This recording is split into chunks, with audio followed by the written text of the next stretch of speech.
Kicking things off at number 11, the University of Georgia.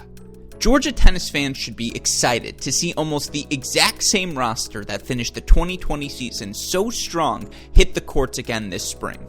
The Bulldogs were building some serious momentum before the pandemic shut everything down, winning their last 6 dual matches, including a victory 4-0 over then number 3 ranked Ohio State.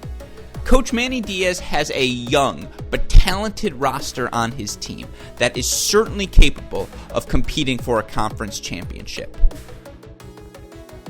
Examining the roster.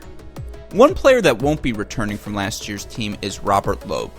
Loeb carved out a great career for himself, finding success in the lower part of the Bulldogs singles lineup and reaching as high as number 1 in the country in doubles. Replacing a player like that is certainly a difficult task, but this year's Bulldogs roster does not lack in talent.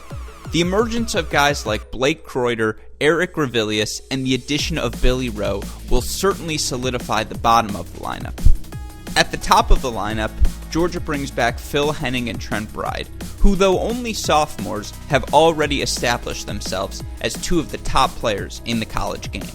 With that being said, both Henning and Bride will need to step up if Georgia wishes to join the ranks of the elites in 2021.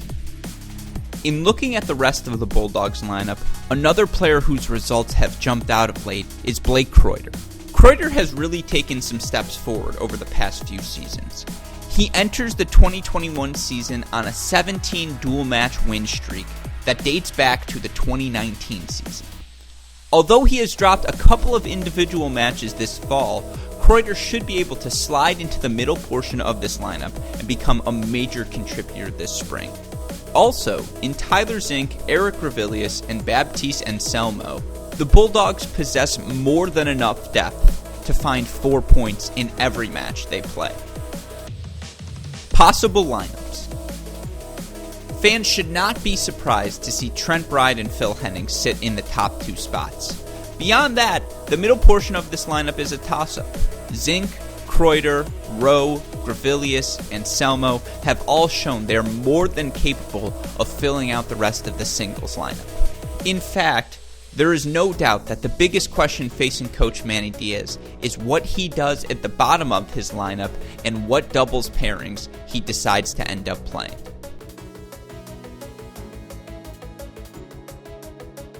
What's achievable?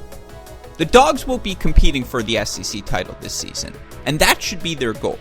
It is realistic, but every college tennis fan knows how rugged the SEC schedule is week in, week out.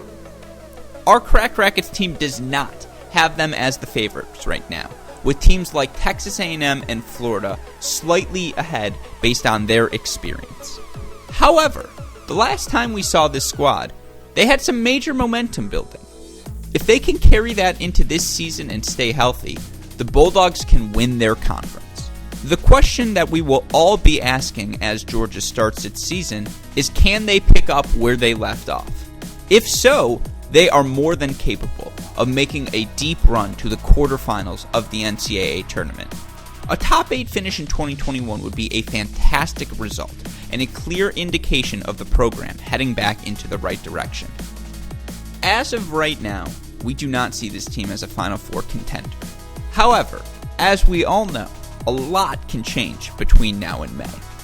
No matter how it shakes out, we'll certainly be looking forward to watching the Bulldogs compete on the court this spring.